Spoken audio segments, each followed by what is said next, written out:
Welcome back to my channel.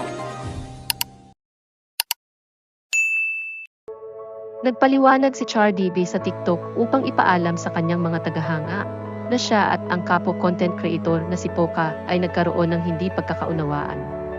Pinauna niya ang video sa pagsasabing nararapat na malaman ng mga tagahanga ang katotohanan, ngunit hiniling niya na igalang ang sitwasyon at ang mga taong sangkot. Saad niya, "I really would like to think that we are still in good condition.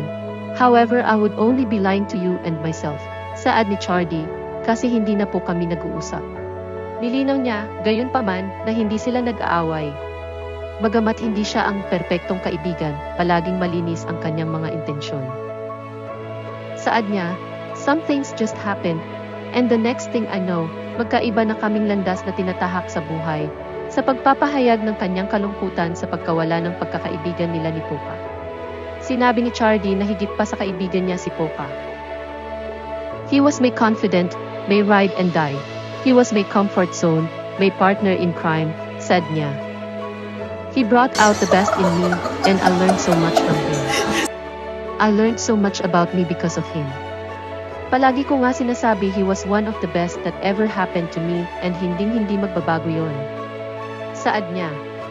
Humihingi ng patawad si Chardy sa kanilang mga fans ni Poca sa nangyari.